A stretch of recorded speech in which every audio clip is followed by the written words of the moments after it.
ಭದ್ರಂ ಕರ್ಣೇಭಿಃ ಶೃಣುಯಾಮ ದೇವಾಃ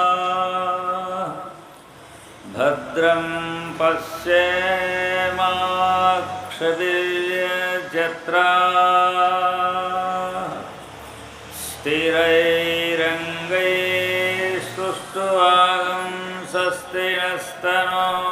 ಸ್ಥಿರೈರಂಗೈಸ್ತುष्ट्वागंसस्तिनस्तनूभिः व्यशेमहि देवहितं यदायुः स्वस्ति न इन्द्रो वृद्धश्रवाः स्वस्ति नः पूषा विश्ववेदाः स्वस्ति नस्तारक्षोरिष्टनेमिः स्वस्ति नो बृहस्पतिर्दधातु ॐ शान्ति शान्ति शान्तिः ಜಗದ್ಗುರು ಸಿದ್ಧಾರೂಢ ಮಹಾಸ್ವಾಮೀಜಿಯವರ ಚರಣಾರವಿಂದಗಳಿಗೆ ವಂದಿಸಿ ಜಗದ್ಗುರು ಗುರುನಾಥಾರೂಢ ಮಹಾಸ್ವಾಮೀಜಿಯವರ ಚರಣಾರವಿಂದಗಳಿಗೆ ನಮಿಸಿ ಸದ್ಗುರು ವೀರಭದ್ರ ಮಹಾಸ್ವಾಮೀಜಿಯವರ ಚರಣಾರವಿಂದಗಳಿಗೆ ನಮಿಸಿ ಜ್ಞಾನ ವೇದಿಕೆಯಲ್ಲಿ ಅಲಂಕೃತರಾದ ಮಹಾತ್ಮರಿಗೆ ವಂದಿಸಿ ಸದ್ಗುರುಗಳ ಸನ್ನಿಧಾನದಲ್ಲಿ ಸಮ್ಮಿಲಿತರಾಗಿ ಸದ್ಗುರುಗಳ ದರ್ಶನ ಆಶೀರ್ವಾದದಿಂದ ಶ್ರೇಷ್ಠವಾದ ಸುಖವನ್ನು ಪಡೆದುಕೊಂಡು ಧನ್ಯರಾಗಬೇಕು ಎಂಬ ಅಪೇಕ್ಷೆಯಿಂದ ಬಂದಿರುವ ನಿಮ್ಮೆಲ್ಲರಿಗೂ ಧನ್ಯವಾದಗಳನ್ನು ಹೇಳಿ ಇವತ್ತಿನ ಈ ಪವಿತ್ರವಾದ ಕಾರ್ಯಕ್ರಮದಲ್ಲಿ ಪ್ರವೇಶಿಸೋಣ. ಇಲ್ಲಿಯವರೆಗೆ ಮಹಾತ್ಮರು ಶ್ರೀಮಾನ್ ನಿಜಗುಣ ಶಿವಯೋಗಿಗಳ ಸುಂದರವಾದಂಥ ಎರಡು ಮಾತುಗಳನ್ನು ನಿಮಗೆ ಉಪದೇಶ ಮಾಡಿದರು. ದುರಿತ ಕರ್ಮವನ್ನು ಒಲ್ಲದಿರು, ಪುಣ್ಯವನೇ ಮಾಡು. ನಮ್ಮೆಲ್ಲರಿಗೂ ಶಾಶ್ವತವಾದ ಸುಖ ಬೇಕಾಗಿ ಎಲ್ಲರೂ ಅಪೇಕ್ಷೆ ಮಾಡೋದು ಸುಖನೇ. ದುಃಖ ಯಾರೂ ಅಪೇಕ್ಷೆ ಮಾಡೋದಿಲ್ಲ. ನಾವು ಸುಖವಾಗಿರಬೇಕು, ಆನಂದವಾಗಿರಬೇಕು, ಯಾವಾಗಲೂ ಹಸನ್ಮುಖರಾಗಿರಬೇಕು ಅಂಥೇಳಿ ನಾವು ಅಪೇಕ್ಷೆ ಮಾಡ್ತೇವೆ. ದುಃಖ ಬರಲಿ, ಕಷ್ಟ ಬರಲಿ, ತೊಂದರೆ ಆಗಲಿ ಅಂತ ಯಾರೂ ಅಪೇಕ್ಷೆ ಮಾಡೋದು ಅಂತ ದಡ್ಡರೂ ಮಾಡೋಂಗಿಲ್ಲ. ಹಾಗಾದ್ರೆ ನಾವು ಯಾವಾಗಲೂ ಸುಖವಾಗಿರಬೇಕಲ್ಲ. ಇಲ್ಲಿದ್ದರೂ ಸುಖವಾಗಿರಬೇಕು, ಮನೆಯಾಗಿದ್ದರೂ ಸುಖವಾಗಿರಬೇಕು, ಯಾವುದೇ ದೇಶಕ್ಕೂ ಆದರೂ ಸುಖವಾಗಿರಬೇಕು, ಹಗಲಿನೂ ಸುಖವಾಗಿರಬೇಕು, ರಾತ್ರಿನೂ ಒಟ್ಟು ಸುಖವಾಗಿರ್ಬೇಕು ಅಂತೇಳಿ ನಾವು. ಹಾಗಾದ್ರೆ ಆ ಸುಖ ನಮಗೆ ಸಿಗಬೇಕಾದ್ರೆ ಏನು ಮಾಡಬೇಕು? ಏನನ್ನು ನಾವು ನಮ್ಮ ಜೀವನದಲ್ಲಿ ಆಚರಿಸಿದರೆ ಯಾವುದನ್ನು ನಾವು ಪಡ್ಕೊಂಡ್ರೆ ನಮಗೆ ಸುಖ ಆಗ್ತದೆ, ಮತ್ತು ನಾವು ಯಾವುದನ್ನು ಪಡ್ಕೊಂಡ್ರೆ ದುಃಖ ಆಗ್ತದೆ. ದುಃಖನೂ ಆಗ್ತದಲ್ಲ, ಇದು ಸುಮ್ಮನೆ ಆಗೋಂಗಿಲ್ಲ. ಸುಮ್ಮನೆ ನಮಗೆ ದುಃಖ ಬರೋಂಗಿಲ್ಲ. ನಾವು ಮಾಡಿದ ಪಾಪ ಕರ್ಮಗಳಿಂದ ದುಃಖ ಬರ್ತದೆ. ನಾವು ಏನೇನು ಮಾಡಿರ್ತೀವಲ್ಲ ಪಾಪದ ಕರ್ಮಗಳನ್ನು, ಆ ಪಾಪದ ಕರ್ಮಗಳನ್ನು ಮಾಡುವುದರಿಂದ ದುಃಖ ನಮ್ಮ ಜೊತೆಲೇ ಇರ್ತದೆ. ಅದು ನಮ್ಮನ್ನು ಬಿಟ್ಟು ಹೋಗಂಗಿಲ್ಲ. ಅದು ನಮ್ಮ ಜೊತೆಲೇ ಇರ್ತದೆ. ಅದು ಮಾಡಿದ ಕ್ಷಣದಲ್ಲೇ ಬಂದುಬಿಡ್ತದೆ ದುಃಖ. ಅದಕ್ಕೆ ಪಾಪಾನ ಗುಣದಿಂದ ಗಿಡಮರ ಕ್ರಿಮಿಗಳ ರೂಪ ಆಗಿ ಅಂತ ನಿಜಗೊಂಡು ಹೇಳ್ಯಾರ. ನಾವು ಹಿಂದಿನ ಜನ್ಮಗಳಲ್ಲಾಗಲಿ ಯಾವುದೇ ಜನ್ಮಗಳಾಗಲಿ ಮಾಡಿರುವಂಥ ಪಾಪಗಳಿರ್ತಾವಲ್ಲ, ಆ ಪಾಪ ಕರ್ಮ ಮಾಡುವುದರಿಂದ ಕ್ರಿಮಿ, ಕೀಟ, ಪಶು, ಪಕ್ಷಿ ಅನೇಕ ಹೇಯವಾದಂಥ ಜನ್ಮಗಳು ಬರ್ತಾವೆ. ಅಷ್ಟೇ ಅಲ್ಲ, ಇನ್ನೂ ಹೆಚ್ಚಿನ ಪಾಪ ಮಾಡಿದರೆ ನರಕಿಗಳಾಗ್ತೀವಿ. ನರಕಿಗಳಾಗಿ ನರಕ ದುಃಖವನ್ನು ಪಡೆಯುತ್ತೇವೆ. ಈ ಪಾಪದ ಫಲ ಅದು. ಆದರೆ ಪುಣ್ಯದ ಫಲ ಸುಖ, ಯಾವಾಗಲೂ ಸುಖವಾಗಿರ್ತೀವಿ. ಇದು ಇವತ್ತಿಂದ ಅಂತಲ್ಲ, ಹಿಂದೆ ಮಾಡಿದ ಪುಣ್ಯ ಈಗ ಉಣ್ತಿರ್ತೇವೆ ನಾವು. ಈಗ ಮಾಡಿದ್ದು ಮುಂದೆ ಬರ್ತದೆ. ಮತ್ತು ಈಗ ಮಾಡಿದ್ದು ಈಗೂ ಅನುಭವಿಸ್ತೀವಿ. ಈಗ ಮಾಡಿದ ಪುಣ್ಯ ಮುಂದೂ ಬರ್ತದೆ. ಹಿಂದೆ ಮಾಡಿರ್ತಕ್ಕಂಥ ಪುಣ್ಯ ಇವತ್ತು ಶ್ರೀಮಂತರಾಗಿಯೋ, ರಾಜರಾಗಿಯೋ, ಬ್ರಹ್ಮಜ್ಞಾನಿಗಳಾಗಿಯೋ, ಇದಕ್ಕಿಂತಲೂ ಶ್ರೇಷ್ಠವಾದಂಥವುಗಳು ದೇವತಾದಿಗಳ ದೇಹಗಳು. ದೇವೇಂದ್ರ ಲೋಕದಲ್ಲಿರ್ತಕ್ಕಂಥ ದೇವತಾದಿಗಳ ದೇಹಗಳನ್ನು ಪಡಿತೀವಿ. ಅದಕ್ಕಿಂತಲೂ ಶ್ರೇಷ್ಠವಾದ ಬ್ರಹ್ಮಾದಿ ಲೋಕದಲ್ಲಿ ಬ್ರಹ್ಮನ ಸಮಾನವಾದಂಥ ಪದವಿಗಳನ್ನು ಸಹ ಪಡೆಯತಕ್ಕಂಥದ್ದು ಬರ್ತದೆ ಪುಣ್ಯದ ಪ್ರಭಾವದಿಂದ. ಆದ್ದರಿಂದ ಪುಣ್ಯ ಮಾಡುವುದರಿಂದ, ಪುಣ್ಯ ಅಂದರೆ ಏನು ಈಗ ಕೇಳಾಕತ್ತಿರಲ್ಲ, ಇದು ಒಂದು ಪುಣ್ಯನೇ. ಮನೆಯನ್ನು ಬಿಟ್ಟು ಮಠಕ್ಕೆ ಬಂದೇವಿ, ಮಠದಲ್ಲಿ ಬಂದ ಮಹಾತ್ಮರ ಸಮ್ಮುಖದಲ್ಲಿ ಕೂತ್ಕೊಂಡೇವಿ. ಕೂತ್ಕೊಂಡ ಶ್ರದ್ಧೆಯಿಂದ ಭಕ್ತಿಯಿಂದ ಏಕಾಗ್ರ ಮನಸ್ಸು ಮಾಡಿಕೊಂಡ ಗುರುಗಳ ವಾಕ್ಯವನ್ನೇ ಕೇಳ್ತಿರ್ತೇವಲ್ಲ, ಇದು ಮಹಾಪುಣ್ಯ ಅಂತಾರೆ. ಶ್ರೇಷ್ಠವಾದ ಪುಣ್ಯ ಇದು, ಯಜ್ಞದಕ್ಕಿಂತಲೂ ಶ್ರೇಷ್ಠವಾದ ಯಜ್ಞ ಇದು. ಈಗೇನು ಕುಂತ್ಕೊಂಡು ಕೇಳಾಕತ್ತಿರಲ್ಲ ನೀವು, ಯಜ್ಞ ಅಂತದಲ್ಲ, ದೊಡ್ಡ ದೊಡ್ಡ ಯಜ್ಞ, ಆ ಯಜ್ಞಗಳಕ್ಕಿಂತಲೂ ಶ್ರೇಷ್ಠವಾದ ಯಜ್ಞ ಈ ಮಹಾತ್ಮರ ಮುಖದಲ್ಲಿ ಕೇಳುವುದು, ಶಾಸ್ತ್ರ ಪುರಾಣ ಕೇಳುವುದು. ಶ್ರೇಯಾನ್ ದ್ರವ್ಯಮಯಾಯಜ್ಞ ಜ್ಞಾನಯಜ್ಞ ಪರಂಥಪ ಅಂತ ಭಗವದ್ಗೀತೆಯಲ್ಲಿ ಸ್ಪಷ್ಟವಾಗಿ ಹೇಳ್ಯಾನ.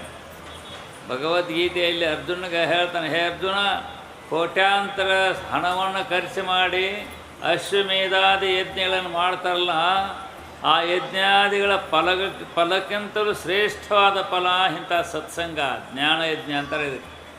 ಈಗೇನು ನೀವೆಲ್ಲ ಕೂತ್ಕೊಂಡು ಗುರುಗಳ ಮುಖಾಂತರ ಕೇಳಕತ್ತಾರಲ್ಲ, ಇದು ಜ್ಞಾನಯಜ್ಞ. ಅಶ್ವಮೇಧ ಯಜ್ಞಕ್ಕಿಂತಲೂ ಶ್ರೇಷ್ಠ ಇದು. ಅಶ್ವಮೇಧ ಯಜ್ಞಾದಿಗಳನ್ನು ಮಾಡಿದ್ರೆ ದೇವಲೋಕದಲ್ಲಿ ಪ್ರಾಪ್ತಿ ಆಗ್ತಾವೆ ಅಷ್ಟೇ.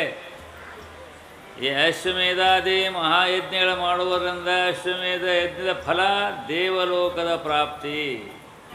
ಮತ್ತು ದೇವಲೋಕದ ಪ್ರಾಪ್ತಿ ಶಾಶ್ವತವಲ್ಲ, ಅದ ಶಾಶ್ವತ ಸುಖ ಅಲ್ಲ. ದೇವಲೋಕದ ಯಜ್ಞದ ಫಲದ ಆದಂಥ ದೇವಲೋಕದ ಭಾಗ್ಯ ಭೋಗ ಎಲ್ಲ ಶಾಶ್ವತ ಅಲ್ಲ. ಕ್ಷೀಣೇ ಪುಣ್ಯೇ ಮೃತ್ಯಲೋಕಂ ವಿಶಂತಿ ಅಂತ ಭಗವಂತ ಹೇಳ. ಮತ್ತು ಅರ್ಜುನ, ಪುಣ್ಯ ಕ್ಷೀಣ ಆಯ್ತಂದ್ರೆ ಮತ್ತು ಆ ದೇವಲೋಕದಿಂದ ಇಲ್ಲೇ ಬರ್ಬೇಕಂತ ಭೂಲೋಕಕ್ಕೆ. ನಾವು ಇಲ್ಲೇನ ಬರ್ಬೇಕು, ಮತ್ತು ಎಲ್ಲಿಂದ ಹೋಗ್ಯವ ಅಲ್ಲೇ ಬರ್ಬೇಕು. ನೀವು ಮನೆಯಿಂದ ಕಾಶಿವಾರ ಅಲ್ಲೇ ಇರ್ತಾರೆ, ಕಾಶಿಂದ ಮತ್ತು ಮನೆಗೆ ಬರ್ಬೇಕಲ್ಲ ನೀವು. ಇಲ್ಲಿಂದ ನಾವು ಪುಣ್ಯ ಕಟ್ಕೊಂಡು ಕಾಶಿ ಹೋಗಿರ್ತೀವಿ, ಕಾಶಿಯಾಗ ಪುಣ್ಯ ಮಾಡ್ತೀವಿ, ಅಲ್ಲಿಂದ ಮತ್ತು ಅಲ್ಲೇ ಇರೋಂಗಿಲ್ಲ, ಅಲ್ಲಿಂದ ಮನೆಗೆ ಬರಬೇಕು. ಹಾಗೆ ಇಲ್ಲೇ ಪುಣ್ಯ ಮಾಡ್ಕೊಂಡು ದೇವಲೋಕಕ್ಕೆ ಹೋಗ್ತೇವೆ, ದೇವೇಂದ್ರನ ಹತ್ತಿರ ಸ್ವರ್ಗಲೋಕಕ್ಕೆ. ಸ್ವರ್ಗಲೋಕದಲ್ಲಿ ಶಾಶ್ವತ ಇರೋಂಗಿಲ್ಲ, ಪುಣ್ಯ ಕ್ಷೀಣ ಆಗುವ ತನಕ ಆ ಸ್ವರ್ಗಲೋಕದ ಭೋಗ. ಪುಣ್ಯ ಕ್ಷೀಣ ಆಯಿತು, ಎಲ್ಲ ಹೋಯ್ತಂದ್ರೆ ಮೃತ್ಯಲೋಕಂ ವಿಶಂತಿ, ಮತ್ತು ಈ ಲೋಕಕ್ಕೆ ಬರಬೇಕು. ಅದು ಹೋಗೋದು ಬರೋದು ಸುಖ, ಅದು ಶಾಶ್ವತ ಸುಖ ಅಲ್ಲ. ಆದರೆ ಈಗೇನು ನೀವು ಯಜ್ಞ ಮಾಡೋಕತ್ತಿಲ್ಲ, ಜ್ಞಾನಯಜ್ಞ ಇದು ಜ್ಞಾನಯಜ್ಞ. ಈ ಯಜ್ಞೆಯಲ್ಲಿ ನೀವು ಪಾಸಾದ್ರೆ ನೀವು ಎಂದೆಂದೂ ಈ ಲೋಕಕ್ಕೆ ಬರೋಂಗಿಲ್ಲ, ಯಾವ ಲೋಕಕ್ಕೆ ಹೋಗಂಗಿಲ್ಲ. ಆನಂದವಾಗಿ ಬ್ರಹ್ಮಸ್ವರೂಪವನ್ನು ಪಡ್ಕೋತಾರೆ. ಆನಂದ, ಕೇವಲ ಆನಂದ ಸ್ವರೂಪ, ಸದಾ ಆನಂದ ಸ್ವರೂಪ. ಜ್ಞಾನ, ಆತ್ಮಜ್ಞಾನ. ನಹಿ ಜ್ಞಾನೇನ ಸದೃಶಂ ಪವಿತ್ರಂ ಇಹ ವಿದ್ಯತೆ ಅಂತ ಅವನು ಹೇಳ್ತಾನೆ ಭಗವಂತ. ಮತ್ತೆ ನಹಿ ಜ್ಞಾನೇನ ಸದೃಶಂ ಪವಿತ್ರಂ ಇಹ ವಿದ್ಯತೆ. ಇಲ್ಲಿ ಯಾವುದು ಹೇಗೆ ಜ್ಞಾನಯಜ್ಞ ಅನ್ನೋದು ಶ್ರೇಷ್ಠ, ಅದಕ್ಕೆ ಸಮಾನವಾದಂಥ ಫಲ ಯಾವುದೂ ಇಲ್ಲ. ಯಾವ ಯಜ್ಞದ ಫಲವೂ ಕೂಡ ಜ್ಞಾನಯಜ್ಞದ ಫಲ ಸಿಗೋಂಗಿಲ್ಲ. ಜ್ಞಾನಯಜ್ಞದ ಫಲ ಜೀವನ್ಮುಕ್ತಿ, ಪರಬ್ರಹ್ಮದ ಸ್ವರೂಪ ಸಾಕ್ಷಾತ್ಕಾರ, ಮುಕ್ತನಾಗ್ಬಿಡ್ತಾನೆ, ಬ್ರಹ್ಮನಾಗ್ಬಿಡ್ತಾನೆ. ಪರಮಾತ್ಮನ ಸ್ವರೂಪ ಹೊಂಡದು ಪರಮಾತ್ಮನ. ಬ್ರಹ್ಮವಿದ್ ಬ್ರಹ್ಮೈವ ಭವತಿ, ನಾಸ್ಯ ಬ್ರಹ್ಮವಿತ್ ಕುಲೇ ಭವತಿ, ತರತಿ ಶೋಕಂ ತರತಿ ಪಾಪ್ಮಾನಂ ಗುಹಾಗ್ರಂಥಿಭ್ಯೋ ವಿಮುಕ್ತ ಅಮೃತೋ ಭವತಿ ಅಂತ ಶ್ರುತಿ ಹೇಳ್ತದೆ. ಯಾವ ಪುಣ್ಯ ಫಲದಿಂದ ನಾವು ಇಂಥ ಸತ್ಸಂಗಕ್ಕೆ ಬಂದು ಸೇರಿರ್ತೇವಲ್ಲ, ಇಲ್ಲಿ ಏಕಾಗ್ರ ಮನಸ್ಸವಾಗಿ ಭಗವಂತನ ವಚನವನ್ನು ಕೇಳ್ತೇವಿದ್ದೇವಲ್ಲ, ಭಗವತ್ ಸ್ವರೂಪನ ಕೇಳ್ತಾ ನಾವೇನಾಗ್ತೇವೆ ಅಂದರೆ ಭಗವಂತನ ಸ್ವರೂಪರೇ ಆಗಿಬಿಡ್ತೇವೆ, ಪರಬ್ರಹ್ಮ ಸ್ವರೂಪರೇ ಆಗಿಬಿಡ್ತೇವೆ.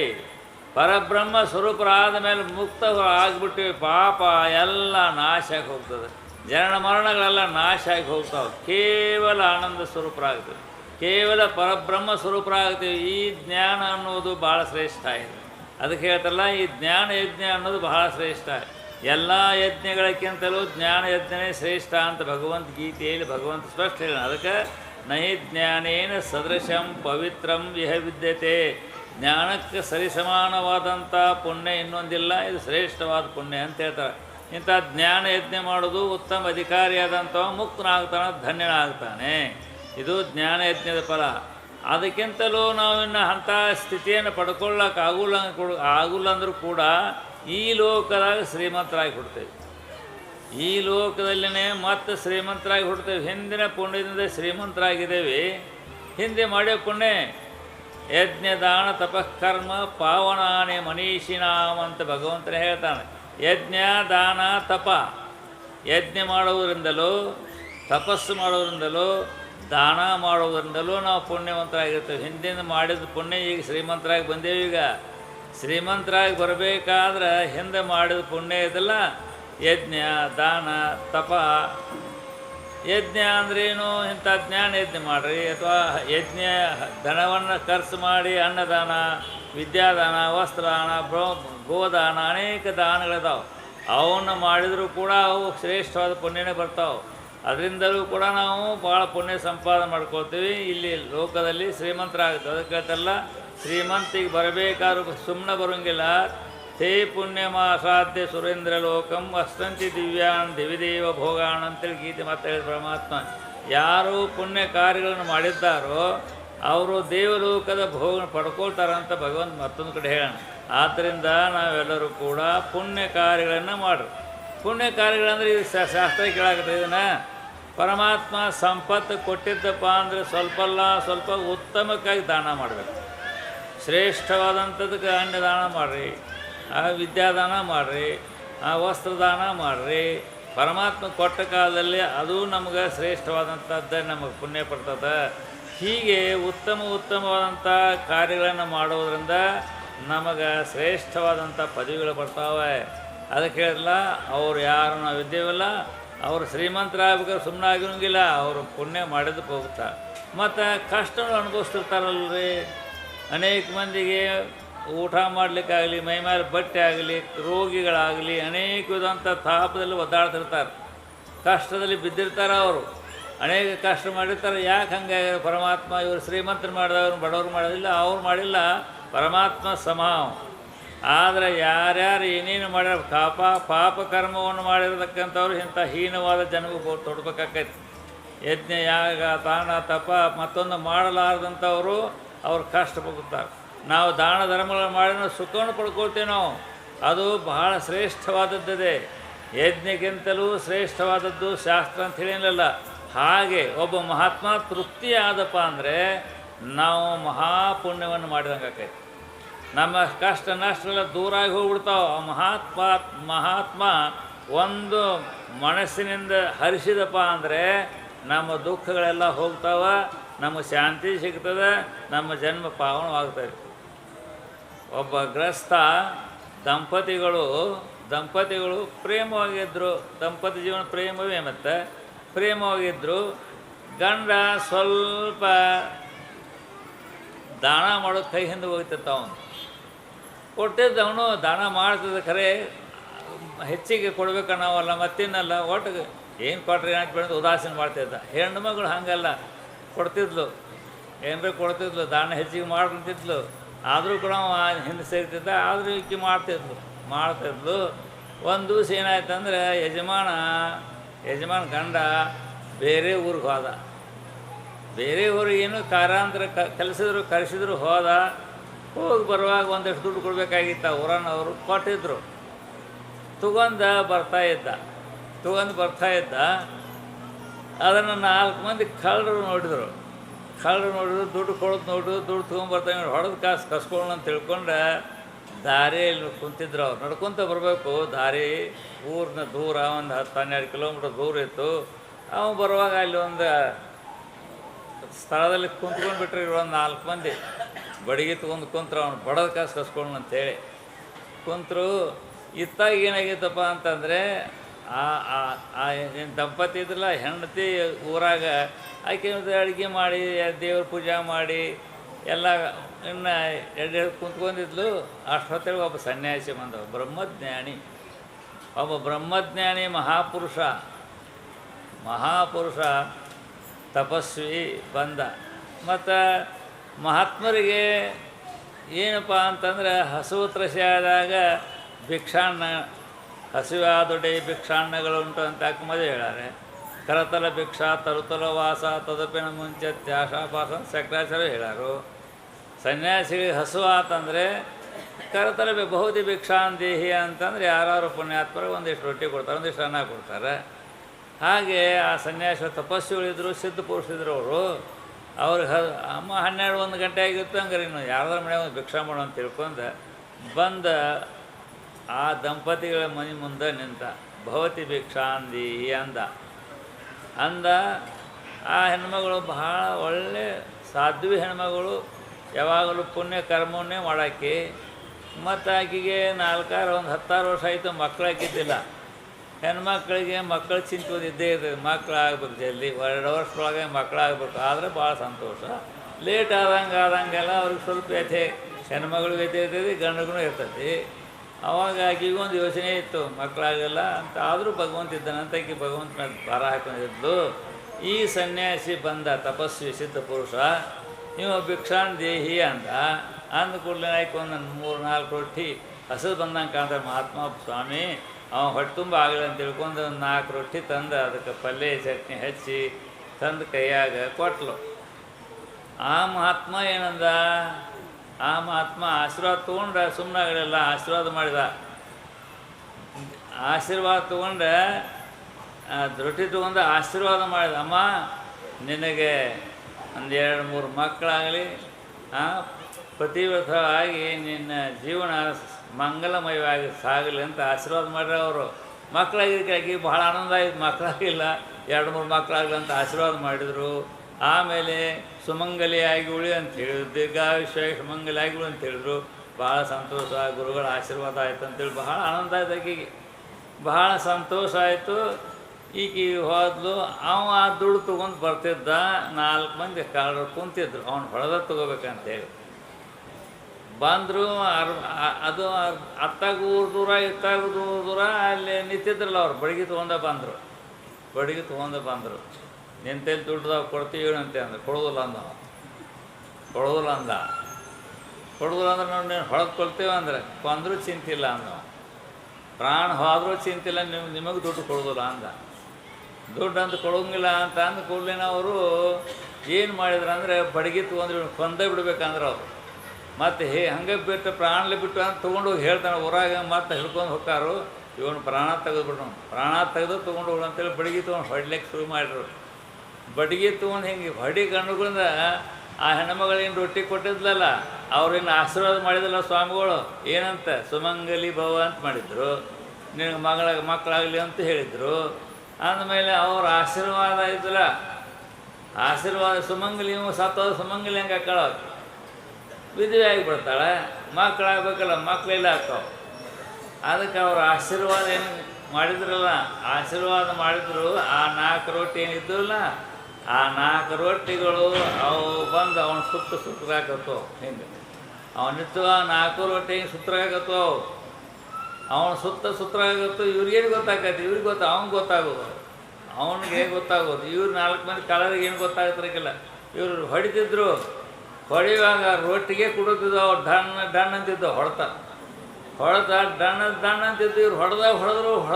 ಅವ್ನು ರೊಟ್ಟಿ ಪೆಟ್ಟೆ ಬೀಳಿಲ್ಲ. ಆ ಪೆಟ್ಟೆಲ್ಲ ರೊಟ್ಟಿಗೆ ಬೀಳ್ತಿದ್ವು. ಆ ರೊಟ್ಟಿಗೆ ಬೀಳ್ತಿದ್ದು. ರೊಟ್ಟಿ ಢಣ್ಣ ಅಂತ ಸಪ್ಪಳ ಹಾಕಿತ್ತು. ಇವ್ರಿಗೆ ಹಾಕಿ, ಏನಪ್ಪ ಇದು, ನಾವು ಎಷ್ಟು ಹೊಡ್ಯಾಕತ್ತೀವಿ, ಹೊಡೆದ್ರೆ ನಮ್ಗೆ ಏನು ಪೆಟ್ಟಿಲ್ಲ, ಆರಾಮ ಹಾಕ್ಕೊಂತಿರ್ತಾನೆ. ಈ ಢಣ್ಣ ಅಂತ ಸಪ್ಪಳು ಹಾಕೈತಿ. ಮತ್ತು ಎಲ್ಲಿ ಅವನು ಅಷ್ಟು ಗಟ್ಟಿದಾನು, ಹೆಂಗೋ ಏನು, ಅವನ ಶರೀರ ಉಕ್ಕಿಂದೈತು, ಏನೈತಿದು ಅಂತ ತಿಳ್ಕೊಂಡು ಇವ್ರು ಎಷ್ಟು ಬಳದ್ರು ಸಾಕಾಯಿತು. ಮನುಷ್ಯ ಅಲ್ಲ ಇವನಲ್ಲಿ ಏನೋ ಶಕ್ತಿ ಇದೆ, ಇದು ನಮ್ಮನ್ನು ನಾಶ ಮಾಡ್ತದೆ, ಅವನ ದುಡ್ಡು ಬೇಡ, ಹೊಡೆದು ಬೇಡ ಅಂತ ಬಿಟ್ಬಿಟ್ಟು ಓಡಿ ಹೋಗ್ಬಿಟ್ರು ಅವರು. ಬಿಟ್ಬಿಟ್ಟು ಓಡಿ ಹೋದ ಕೂಡಲೇ ಇವಂಗೆ ಆ ರೊಟ್ಟಿ ನೋಡ್ತಿದ್ದೀವ. ರೊಟ್ಟಿ ಬೆಳೆದು ನನ್ನ ಸುತ್ತಾಗತ್ತಾವ, ಇವು ನನಗೆ ಹೊಟ್ಟೆ ಬೀಳ್ದಂಗೆ ಮಾಡ್ಕೊತಾವು, ಏನು ಆಶ್ಚರ್ಯ ಇದು ಅಂತೇಳಿ ಅವನು ಮನೆ ಕಡೆ ಹೋದ. ಮನೆ ಕಡೆ ಹೋಗಿ ಅವನಿಗೂ ನಾವು ಬದುಕಿದ ದೊಡ್ಡದಂತ ಅಂದವು. ಇವು 4 ಮಂದಿ ಹೊಡೆದು ಕೊಡ್ತಿದ್ರೇನು, ನಾವು ಬದುಕಿದ್ದ ದೊಡ್ಡ ಮಾತಿದ್ದು, ಏನೋ ಯಾವುದೋ ಒಂದು ತಪಸ್ಸು, ಏನೋ ಒಂದು ನನ್ನ ಪುಣ್ಯನ ಕಾಪಾಡಿದೆ ಅಂತ ತಿಳ್ಕೊಂಡು ಮನೆಗೆ ಬಂದ ಈ ಕತೆ ಹೇಳಿದವ. ನಾ ಬರ್ತಾಯಿದ್ದೆ, ಬರುವಾಗ 4 ಮಂದಿ ಕಳೆದ್ರು ನನ್ನ ಹೊಡ್ಲಿಕ್ಕತ್ತರು, ನೀನು ಕೊಂದ ಬಿಡ್ತೀವಂತೆ ಹೊಡ್ಲಿಕ್ಕತ್ತರು. ಹೊಡೆಯುವಾಗ ಒಂದು 4 ರೊಟ್ಟಿ ನನ್ನ ಸುತ್ತಾಕತ್ತಿದ್ದು. ನನಗೆ ಪೆಟ್ಟೆ ಬೀಳಿಲ್ಲ, ಆ ರೊಟ್ಟಿಗೆ ಬೀಳ್ತಿದ್ದು. ರೊಟ್ಟಿಗೆ ಹೊಡಿತಿದ್ರು. ರೊಟ್ಟಿಗೆ ಅವ್ನು ಹೆಂಗೆ ಅವ್ರಿಗೆ ಏನಾಯಿತು ಏನೋ, ನನ್ನನ್ನು ಹೊಡೆದು ಬಿಟ್ಕೊಟ್ಟು ಓಡಿ ಹೋದ್ರು. ನಾ ಇದು ಸತ್ತೋಗ್ತಿದ್ನಿ, ನಾ ಸತ್ತೋಗ್ತಿದ್ನಿ ಅಂತಂದ. ಅಂದಾಗ ಕೇಳಿದ್ದು ಆ ಹೆಣ್ಮಗಳು ಹೇಳಿದ್ದು, ನೋಡ್ರಿ ನೀವು ಅಲ್ಲಿ ಹೋಗಿದ್ರಲ್ಲ, ಯಾವನೋ ಒಬ್ಬ ಮಹಾತ್ಮ ಪುಣ್ಯಾತ್ಮ ತಪಸ್ವಿ ಸಿದ್ಧ ಪುರುಷ ಬಂದಿದ್ದ, ಭವತಿ ಭಿಕ್ಷಾಂದೇಹಿ ಅಂದ, 4 ರೊಟ್ಟಿ ಕೊಟ್ನಿ, ನೀನು ಸುಮಂಗಲಿಯಾಗಿ ಬಾಳು, ನಿನಗೆ 2-3 ಮಕ್ಕಳಾಗಲಿ ಅಂತ ಅದನ್ನು ಆಶೀರ್ವಾದ ಮಾಡಿದರು, ಮಾಡಿ ಹೋದರು. ನೀನು ಸತ್ತಿದ್ರೆ ಮಕ್ಕಳಲ್ಲಿ ಹಾಕಿದ್ದು, ನಾ ಸುಮಂಗಲಿಯಲ್ಲಿ ಹಾಕಿದ್ನಿ. ಆ ಮಹಾತ್ಮ ಹೇಳ್ಯಾನ, ಆ ಗುರುಗಳು ಹೇಳ್ಯಾರ, ಅವ್ರ ಗುರುಗಳ ವಾಕ್ಯ ನನ್ನನ್ನು ಕಾಪಾಡಿತು ಅಂಥೇಳಿ ಹೇಳಿದ್ದು. ಆವಾಗ ಬಡಿಬಾರ್ದು, ಸುಮ್ಮನೆ ಕೇಳ್ರಿ. ಆವಾಗ ಅವಾಗ ಆಶ್ಚರ್ಯ ಆಯಿತು. ನಾ ನೋಡಿ ಸ್ವಲ್ಪ ಜಿಪ್ಪಣತನ ಮಾಡ್ತಿದ್ದೆ. ಈ ಹೆಣ್ಮಗಳು ಎಷ್ಟು ತ್ಯಾಗಿ ಇದ್ದಾಳೆ, ಎಷ್ಟು ಪುಣ್ಯಶಾಲಿ ಇದ್ದಾಳೆ ಅಂತ ತಿಳ್ಕೊಂಡ್ರೆ ಗಂಡ ಆಯಿತು, ಇನ್ನು ಯಾರೇ ಬರಲಿ ಎಂತೇ ಬರಲಿ ಕಷ್ಟದಲ್ಲಿದ್ದವ್ರಿಗೆ ಸಹಾಯ ಮಾಡು ಹೇಳಿದ. ಕಷ್ಟದಲ್ಲಿದ್ದಂಥವ್ರಿಗೆ ಸಹಾಯ ಮಾಡು. ಮಹಾತ್ಮರು ಸನ್ಯಾಸಿಗಳು ಬಂದರೆ ಅವ್ರನ್ನ ಸೇವಾ ಮಾಡು. ಅವ್ರು ಏನು ಕೇಳ್ತಾರೆ ಕೊಡು. ಕೊಟ್ಟದ್ದು ನಮಗೆ ಸದಗಿಸ್ತದೆ. ಕೊಟ್ಟದ್ದು ಕೆಟ್ಟಿದ್ದೇನೆ ಬೇಡ, ಅದು ಮುಂದೆ ಬುತ್ತಿ ಕಟ್ಟಿಯುವುದು. ನಾವು ಕೊಡ್ತೇವಲ್ಲ, ಅದು ಕೆಟ್ಟು ಹೋಗ್ತೈತಿ, ಎಲ್ಲಿ ಕೊಟ್ಟು ಹೋಗ್ತದೆ ಅಂತ ಹೋಗಂಗಿಲ್ಲ. ಅದು ತೊಗೊಂಡು ಬರ್ತದೆ. ದಾನ ಅಂದ್ರೆ ಏನು ತಿಳ್ಕೊಂಡ್ರಿ ನೀವು? ದಾನ ಅಂದ್ರೆ ಹೋಗೋದಲ್ಲ, ಅದ ಮತ್ತೆ ತೊಗೊಬೋದು. ನಾವು ಒಂದು 100 ಕೊಟ್ರೆ ಅದು ಲಕ್ಷ ಗಂಟ್ಲೆ ಬರ್ತೈತೆ. ಒಂದು 100 ದಾನ ಒಳಗೆ ಮಾಡ್ರೆ ಲಕ್ಷ ಗಂಟ್ಲೆ ತೊಗೊಂಡು ಬರ್ತೈತೆ. 100 ಅದು ಹೋಗಂಗಿಲ್ಲ. ಅನ್ಯಾಯ ಕೊಟ್ಟದ್ದು ಎಲ್ಲ ಹೋಗಿಬಿಡ್ತೈತೆ ಅಂತ. ಅನ್ಯಾಯ ಕೊಟ್ಟದ್ದು ನಾಶಕ್ಕೆ ಹೋಗ್ತದೆ. ನಾಶ ಆಗದೆ ನಮ್ಮನ್ನು ನಾಶ ಮಾಡ್ತದೆ, ಅದಕ್ಕೋಸ್ಕರವಾಗಿಯೇ ಪಾಪಕ್ಕಾಗಿ ನಾವು ಕೈ ಮುಂದೆ ಮಾಡಬಾರ್ದು, ಅಂದರೆ ಕೊಡಬಾರ್ದು. ಪುಣ್ಯಕ್ಕಾಗಿ ಕೈ ಹಿಂತಕ್ಕೋಬಾರ್ದು. ಪುಣ್ಯಕ್ಕಾಗಿ ಉದಾರವಾಗಿ ದಾನ ಮಾಡಬೇಕು. ಉದಾರವಾದ ದಾನ ಅದು ಹೊಣ್ಣಾಗಿ ಬರ್ತದೆ ಅಂತ. ಉದಾರವಾಗಿ ಮಾಡಿದ ದಾನ ಹೊಣ್ಣಾಗಿ ಬರ್ತದೆ ಅಂದರೆ ಬಂಗಾರಾಗಿ ಬರ್ತದೆ ಅಂತದೆ. ಅದಕ್ಕೋಸ್ಕರವಾಗಿ ಪುಣ್ಯವನ್ನೇ ಮಾಡು ಅಂತ ನಿಜಗೊಂಡ್ರು. ಪಾಪ ಮಾಡಬೇಡ, ದುಡಿದ ಕರ್ಮವನ್ನು ಅಲ್ಲದಿರು, ಪಾಪದ ಕೆಲಸಗಳನ್ನು ಮನಸ್ಸು ಮಾಡಲೇಬೇಡ. ಅದು ನಿನಗೆ ದುಃಖಕ್ಕೆ ಸಾಧನ, ನಿನ್ನ ಜನ್ಮಕ್ಕೆ ಹಾನಿ ಮಾಡ್ತದೆ. ಆ ಪಾಪದ ಕಾರ್ಯಗಳನ್ನು ದೂರ ಇಡಪ್ಪ, ಪುಣ್ಯದ ಕಾರ್ಯಗಳನ್ನ ಹತ್ತಿರ ತಗೋ. ನಿನ್ನ ರಕ್ಷಣೆ ಮಾಡುವವ. ನಿನ್ನನ್ನು ರಕ್ಷಣೆ ಮಾಡೋದು ನಿನ್ನ ಭೂಮಿ ಸೀಮೆ ಹೊಲ ಮಣ್ಣೆ ಅಲ್ಲ. ನಿನ್ನನ್ನು ರಕ್ಷಣೆ ಮಾಡೋದು ನಿನ್ನ ಮಾಡಿದ ದಾನ ಅಂತ. ನಿನಗೆ ಈ ಜನ್ಮದಲ್ಲಿನೂ ಕೀರ್ತಿ ಕೊಡ್ತದೆ. ಈ ಜನ್ಮದಲ್ಲಿನೂ ದಾನಿಯನ್ನು, ತ್ಯಾಗಿಯನ್ನು, ಪುಣ್ಯಾತ್ಮನ ಕಂಡ ಜನಗಳು ಕೊಂಡಾಡ್ತಾರೆ. ಜನಗಳು ಅವನ್ನ ಸ್ತುತಿ ಮಾಡ್ತಾರೆ, ಗೌರವ ಕೊಡ್ತಾರೆ. ಈ ಲೋಕದಾಗ ಇರೋ ತನಕ, ಈ ಲೋಕ ಬಿಟ್ಟು ಮತ್ತೆ ಹೋಗ್ತಾನಲ್ಲ, ಮತ್ತೆ ಸಾಯಬೇಕಂದ್ರೆ ದೇಹ ಹೋಗೋದೇ ಇದು. ದೇಹ ಹೋದ ಮೇಲೆ ಶ್ರೇಷ್ಠವಾದ ಜನ್ಮ ಬರ್ತಾವೆ. ಶುಚೀನಾಂ ಶ್ರೀಮತಾಂ ಗೇಹಿ ಯೋಗಭ್ರಷ್ಟೋ ಭಿಜಾಯತೆ ಯೋಗಿನಾಮಪಿ ಕುಲೇ ಧೀಮತಾಂ ಭವತಿ ಅಂತ ಭಗವದ್ಗೀತೆಯಲ್ಲಿ ಪರಮಾತ್ಮ ಹೇಳ್ತಾನೆ. ಶುಚೀನಾಂ ಶ್ರೀಮತಾಂ ದೇಹ ಅಂದರೆ ಶ್ರೀಮಂತರ ಮನೆಯಲ್ಲಿ ಪವಿತ್ರರು, ಧರ್ಮಿಷ್ಠರು, ಪುಣ್ಯಾತ್ಮರು, ತ್ಯಾಗಿಗಳು ಇದ್ದಂಥ ಯಾವ ಪುಣ್ಯ ಶ್ರೇಷ್ಠರ ಮನೆಯಲ್ಲಿ ನಾವು ಹುಟ್ಟುತ್ತೇವೆ. ಮುಂದಿನ ಜನ್ಮ ಶ್ರೀಮಂತಾದವ ದಾನವನ್ನು ಮಾಡಿದಂಥ ಪುಣ್ಯಾತ್ಮ ಮುಂದಿನ ಜನ್ಮದಲ್ಲಿ ಶ್ರೀಮಂತರ ವಂಶ. ಯಾವುದಂಥ ಶ್ರೀಮಂತರು? ಧರ್ಮಿಷ್ಠರಿರಬೇಕು, ತ್ಯಾಗಿಗಳಿರಬೇಕು, ಗುಣವಂತರಿರಬೇಕು, ನೀತಿವಂತರಿರಬೇಕು. ಅಂಥ ನೀತಿವಂತರ, ಗುಣವಂತರ ವಂಶದಲ್ಲಿ ಹುಡ್ತಾನೆ. ಈಗ ದಾನ ಮಾಡಿದಂಥವ ಅವ ಮತ್ತು ಪುಣ್ಯನೇ ಮಾಡ್ತಾನೆ. ಪಾಪ ಮಾಡಿದವ ಅನಿಷ್ಠವಾದಂಥ ಜನ್ಮನ ಎತ್ತಬೇಕಾಗ್ತದೆ. ಪಾಪ ಮಾಡಿದಂಥ ಪುಣ್ಯಾತ್ಮ, ಪಾಪಾತ್ಮ ಪಾಪಕ್ಕನುಸಾರವಾಗಿ ಹೀನವಾದ ಅತಿ ಕ್ಲಿಷ್ಟವಾದಂಥ ಜನ್ಮವನ್ನು ಎತ್ತಿ ಆ ಜನ್ಮದಲ್ಲಿ ಆ ಪಾಪದ ಫಲವನ್ನು ಕಷ್ಟದಿಂದ ಭೋಗಿಸ್ಬೇಕಾಗ್ತದೆ. ಅದಕ್ಕೆ ನಾವು ಪಾಪದ ಕಾರ್ಯಗಳನ್ನು ಆದಷ್ಟು ದೂರ ಇಡಲಿಕ್ಕೆ ಪ್ರಯತ್ನ ಮಾಡಬೇಕು. ಮನುಷ್ಯ ಜನ್ಮ ನಮಗೆ ಅರಿವಿನ ಜನ್ಮ ಇದು. ಪರಮಾತ್ಮ ಕೊಟ್ಟಾನ ವಿಚಾರವಾದಂಥ ಮನುಷ್ಯ ಜನ್ಮ ಇದು. ಇದ್ರಾಗ ಪಾಪ ಪುಣ್ಯ ತಿಳಿತದೆ, ಧರ್ಮ ಅಧರ್ಮ ಅಂತ ನಮಗೆ ತಿಳಿತದೆ. ಎಲ್ಲ ತಿಳುವಳಿಕೊಳ್ಳೋಂಥ ಜನ್ಮ ಇದು. ಈ ಮನುಷ್ಯ ಜನ್ಮ ಎಂಥದಪ್ಪ ಅಂತಂದರೆ ಎಲ್ಲವನ್ನು ಅರಿಯತಕ್ಕಂಥ ಜನ್ಮ ಇದು.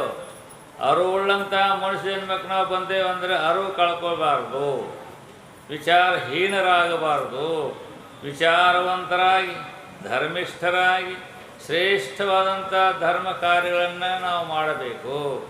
ವಿಚಾರ ಕಳ್ಕೊಂಡ್ರೆ ಮತ್ತು ಅಧರ್ಮಿಗಳಾಗಿ ಜೀವನವನ್ನು ಮಾಡಿದ್ವಪ್ಪ ಅಂತಂದ್ರೆ ಅದನ್ನು ಭೋಗಿಸಬೇಕಾಗ್ತದೆ. ಹೀನವಾದ ಜನ್ಮವಾಗಲಿ, ಪಶುಪಕ್ಷಾದಿ ಜನ್ಮಗಳಾಗಲಿ, ಕೀಟ ಪತಂಗಾದಿ ಜನ್ಮಗಳಾಗಿ ನಾವು ಬದುಕಬೇಕಾಗ್ತದೆ. ಪಾಪ ಮಾಡಿದ್ರೆ ಅದಕ್ಕೆ ಪಾಪದ ಕಾರ್ಯಗಳನ್ನು ಮಾಡಲಿಕ್ಕೆ ಹೋಗಬಾರ್ದು, ಪುಣ್ಯ ಕಾರ್ಯಗಳನ್ನು ಮಾಡಿರಿ. ಅದು ನಮ್ಮನ್ನು ರಕ್ಷಣೆ ಮಾಡ್ತದೆ. ಪುಣ್ಯ ರಕ್ಷಣೆ ಮಾಡೋದು ನಮ್ಮನ್ನು ರಕ್ಷಣೆ ಮಾಡೋದು ಮತ್ತೊಂದಲ್ಲ, ಪುಣ್ಯನ ರಕ್ಷಣೆ ಮಾಡ್ತದೆ. ಪುಣ್ಯನ ರಕ್ಷಣೆ ಮಾಡ್ತದೆ. ದುರ್ಯೋಧನ ಪಾಂಡವರನ್ನು ಹೇಗಾರ ನಾಶ ಮಾಡಬೇಕಂತ, ಇವರನ್ನು ನಾಶ ಮಾಡಬೇಕಂತ ದುರ್ಯೋಧನ ಅನೇಕ ಉಪಾಯಗಳನ್ನು ಹೂಡ್ತಿದ್ದ. ಅನೇಕ ಉಪಾಯಗಳನ್ನು ಹೂಡಿ ಅವನು ಕೊಲ್ಲಬೇಕಂತಿದ್ದ. ಆದರೂ ಕೂಡ ಅವ್ರ ಪುಣ್ಯ ಇತ್ತು. ಧರ್ಮಿಷ್ಠರವ್ರಿಗೆ ಏನೂ ಅಪಾಯ ಆಗ್ತಿರಕ್ಕಿಲ್ಲ. ಆನಂದವಾಗಿ ಸಂತೋಷವಾಗಿರ್ತಿದ್ರು. ಸಂತೋಷವಾಗಿರ್ತಿದ್ರು. ಇವ್ರು ಏನು ಮಾಡಿದ್ರು ಸಾಯವ, ಅರಿಗಿನ ಮನೆಯಾಗ ಹಾಕಿದ್ರು ಸಾಯಲಿಲ್ಲ, ಭೀಮನ ವಿಷಾಕುಷಿ ನದಿಯಾಗ ಹಾಕಿದ್ರು ಸಾಯಲಿಲ್ಲ. ಇವ್ರು ಏನು ಮಾಡಿ ಸಾಯವಲ್ಲ, ಅಷ್ಟು ನಾಶ ಮಾಡ್ಬೇಕಂತ ಎಷ್ಟೋ ಪಂತ ಹೇಳ್ಕೊಂಡಿದ್ದ. ಒಮ್ಮೆ ಚಾತುರ್ಮಾಸಕ್ಕೆ ದುರ್ವಾಸನ ಕರೆಸಿದ. ದುರ್ವಾಸನ ಶಾಪದಲ್ಲಿ ಬಲ್ಲಿದ್ರು ಅವರು. ಅವನು ಕರೆಸಿದ. ದುರ್ವಾಸಗೆ ಅನೇಕ ಸತ್ಕಾರ ಮಾಡಿದ, ಸಂತೋಷವಾಗಿರುವಂಗೆ ಮಾಡಿದ. ಆನಂದವಾಗಿ ಚಾತುರ್ಮಾಸ ಮುಗೀತು. ಏಕಾದಶಿ ಬಂತು. ಮುಂದೆ ದ್ವಾದಶಿಗೆ ಚಾತುರ್ಮಾಸ ಮುಗಿಸ್ಬೇಕಾಗಿತ್ತು. ಅವಾಗೇನು ಮಾಡಿದೆವು, ಪಾಂಡವ್ರನ್ನ ಹೆಂಗಾರ ಮಾಡಿ ನಾಶ ಮಾಡಬೇಕು. ಹಾಗಾದ್ರೆ ದುರ್ವಾಸನ ಕಳ್ಸೋಣ. ದುರ್ವಾಸಕ್ಕೆ ಗೊತ್ತಿಲ್ಲದಂಗೆ ದುರ್ವಾಸ ಅಂತೂ ಸಿಕ್ತೇವ. ಅವಾಗ ಏನರ ಒಂದಿಟ್ಟು ವ್ಯತ್ಯಾಸ ಆತಂದ್ರೆ ಆಗಿಂದಾಗ ಶಾಪ ಕೊಟ್ಬಿಡ. ಅವ ದುರ್ವಾಸ ಸರಿಯಾಗಿತ್ತು ವರ, ಸರಿಯಾಗಿಲ್ಲ ಅಂದರೆ ಶಾಪ. ಹಿಂಗೆ ಇತ್ತು ದುರ್ವಾಸಂದು. ಇವನ ಕಡೆಯಿಂದ ಶಾಪ ಕೊಡಿಸ್ಬೇಕಂತ ತಿಳ್ಕೊಂಡ್ರೆ, ನಾಶ ಮಾಡಬೇಕು ಪಾಂಡವ್ರು ಅಂತ ತಿಳ್ಕೊಂಡ್ರೆ ಅವ ಏನು ಮಾಡಿದಾನ, ಏಕಾದಶಿ ಬಂತು ಉಪವಾಸ. ದ್ವಾದಶಿಗೆ ಹೋಗಿ ಅದನ್ನು ನದಿ ಸ್ನಾನ ಮಾಡಿ ವ್ರತ ಪೂರ್ಣ ಮಾಡೋದಿರ್ತದೆ. ಅಲ್ಲಿ ಇವ ಏಕಾದಶಿ ಅಂತ ಹೇಳಿದ. ನೋಡ್ರಿ, ನಮ್ಮ ಸಹೋದರದರ ಅಲ್ಲಿ ನದಿ ದಂಡೆಯಲ್ಲಿ ಕಾಮಿಕೋಣ ಅಂತಿದೆ, ಗಂಗಾ ನದಿ ದಂಡೆಯಲ್ಲಿ ಅವರು ಕುಟಿರದೆ ಅಲ್ಲಿರ್ತಾರೆ.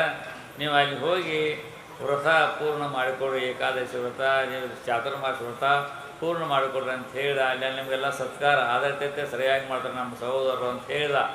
ಆಯಿತು ಅಂದ್ರೆ ಅವ್ರು ದುರ್ವಾಸ.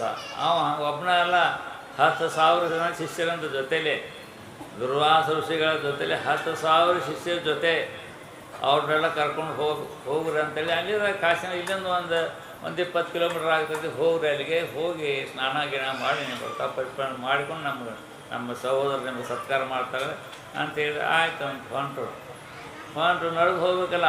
ಇಲ್ಲಿಂದ ನಡೆದು 15 ದಿವಸ ಏಕಾದಶಿ ಉಪವಾಸ, ದ್ವಾದಶಿ ಹೋಗಿ ಅದನ್ನು ವ್ರತ ಪೂರ್ಣ ಮಾಡಬೇಕು. ಇವರು ಇಲ್ಲಿಂದ ನಡ್ಕೋಂತ ಹೋದರು. ಅದು ಅಧಮಾಸ 4 ಗಂಟೆ ಆಯ್ತು. ಅಲ್ಲಿ ಹೋಗಿ ಮುಟ್ಟಬೇಕಾದ್ರೆ 4-5 ಗಂಟೆ ಆಯಿತು. ಉಪವಾಸ, ನಿನ್ನೆಂದು ಉಪವಾಸ, ಇವತ್ತು ಉಪವಾಸ ಅಂತ ಹೊಂಟು ಏನು ಮಾಡೋಕ್ಕಾಗತ್ತೆ. ಹೋದರು 4-5 ಗಂಟೆ ಸಮಯ ಆಯಿತು. ಇವತ್ತು 10,000 ಶಿಷ್ಯರು ಕರ್ಕೊಂಡು ದುರ್ವಾಸ ಪಾಂಡವರು ಕುಟೀರಕ್ಕೆ ಹೋದರು. ಪಾಂಡವರು ಬರ್ದು ನೋಡಿದ್ರು. ಇವರು ದೊಡ್ಡ ಮಹಾತ್ಮರು ಬರ್ತಾರೆ, ತಪಸ್ವಿಗಳು ಬರ್ತಾರೆ ಅಂತ ಎದ್ದು ಹೋಗಿ ಕೈ ಮುಕ್ಕೊಂಡಿತ್ತು.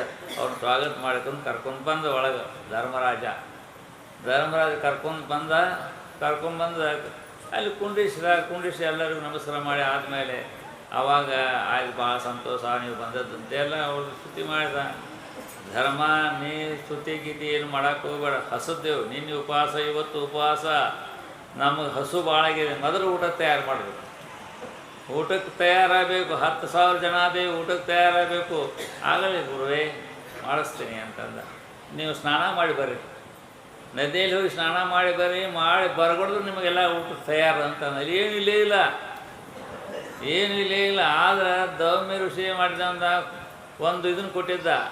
ಸೂರ್ಯನಾರಾಯಣನ ವರ ಪ್ರಕಾರವಾಗಿ ಸೂರ್ಯನ ತಪಸ್ಸು ಮಾಡಿ ಅನುಷ್ಠಾನ ಮಾಡಿ ಒಂದು ಅಕ್ಷಯ ಪಾತ್ರೆ ತೊಗೊಂಡಿದ್ದ.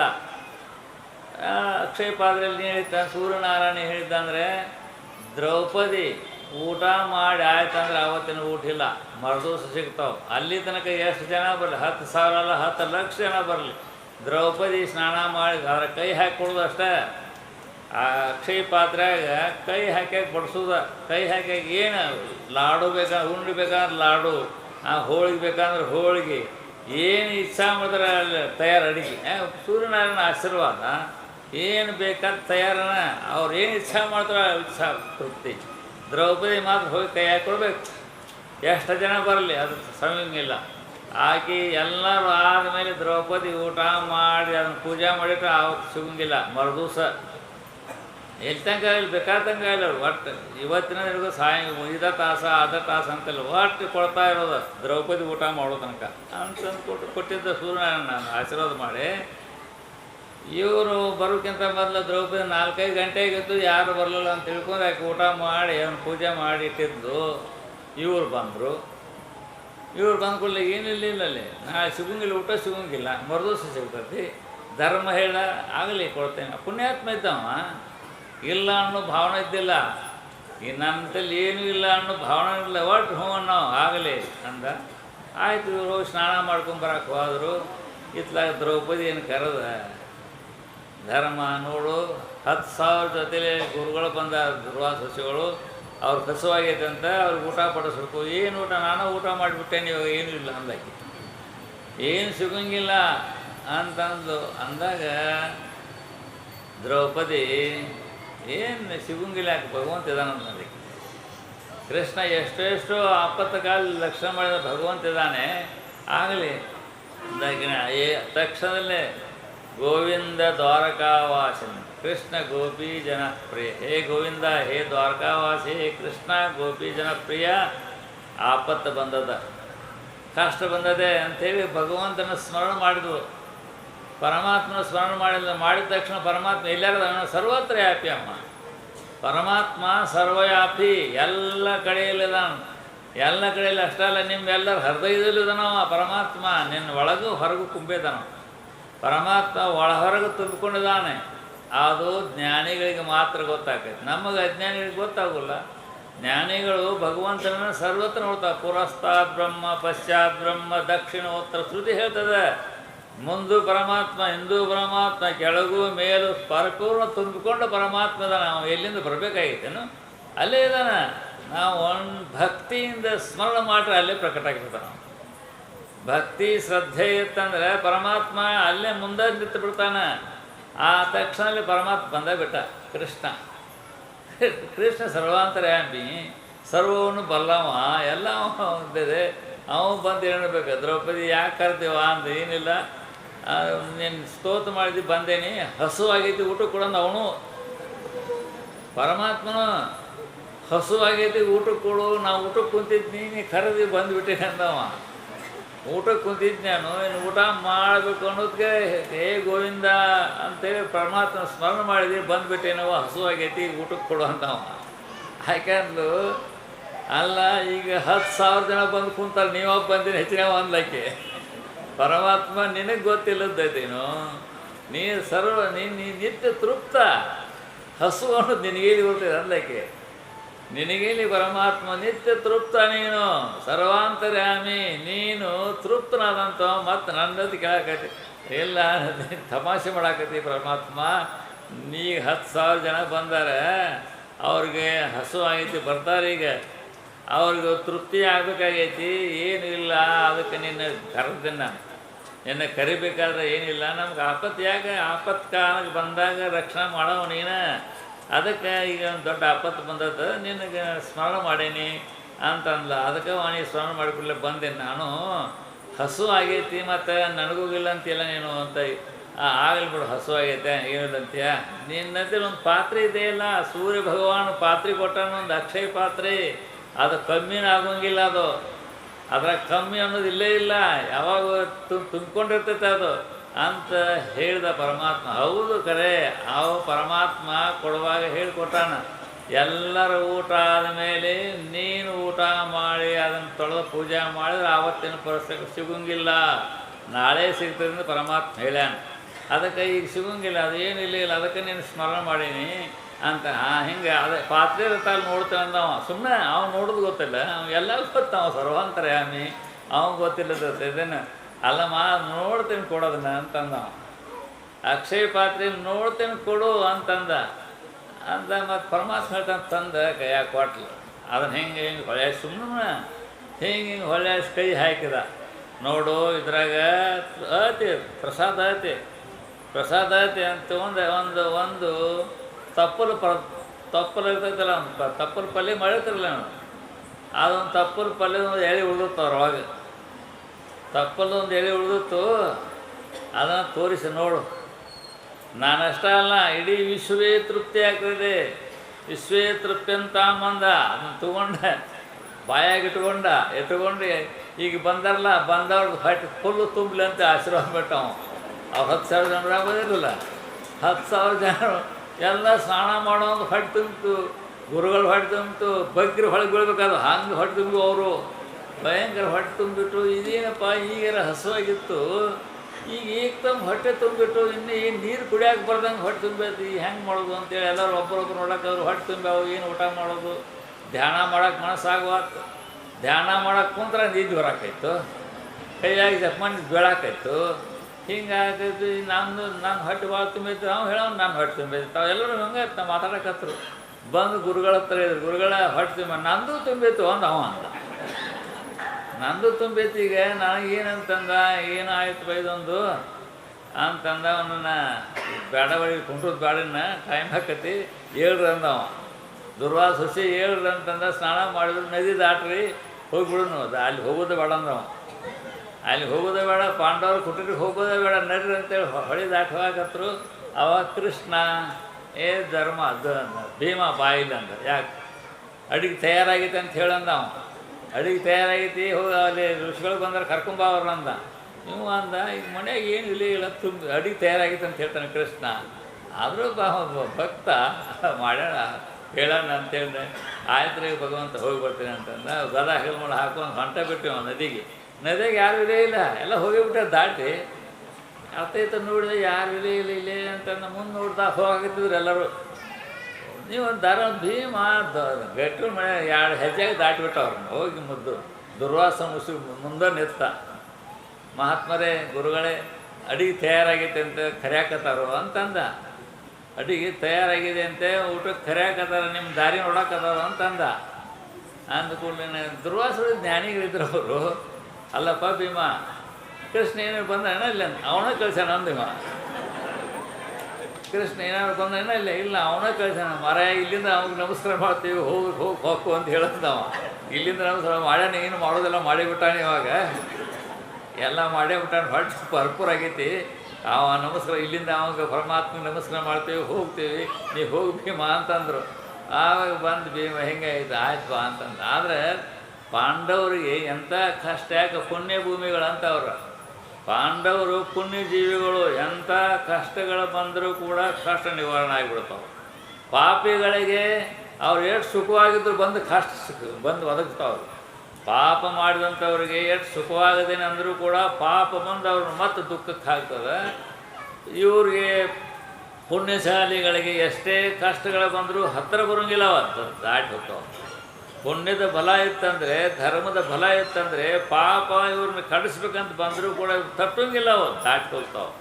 ಮತ್ತು ಇವರು ಪಾಪಿಗಳಿದ್ದವ್ರಿಗೆ ನಾವು ಏನಾಗಲ್ಲ ಅಂತ ಅಂದರೂ ಕೂಡ ಪಾಪನ ತಟ್ಟಿಬಿಟ್ಟು ಅವ್ರನ್ನ ಕೊಡ್ತಾವೆ. ಅದಕ್ಕೋಸ್ಕರವಾಗಿಯೇ ಪುಣ್ಯವನ್ನೇ ಮಾಡು, ಪಾಪವನ್ನು ಮಾಡಬೇಡ.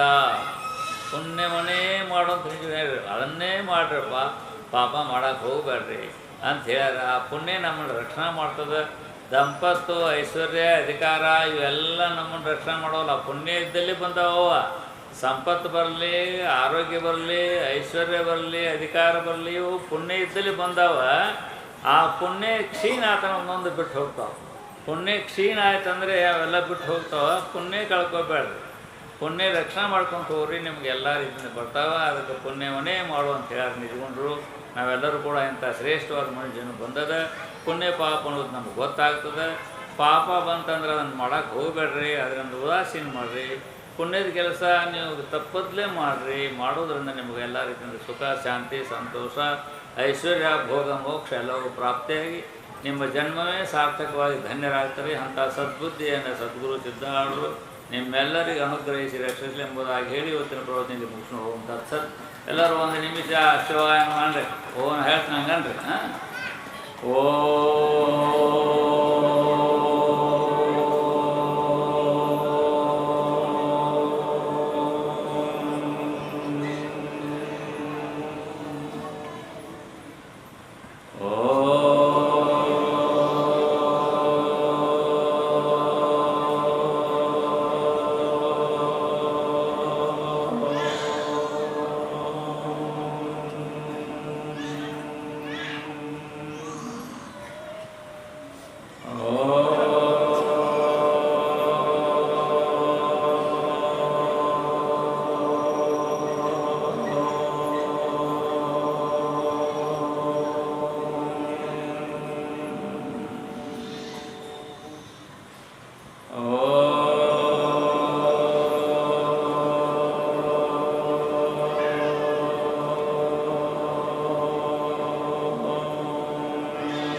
ಓ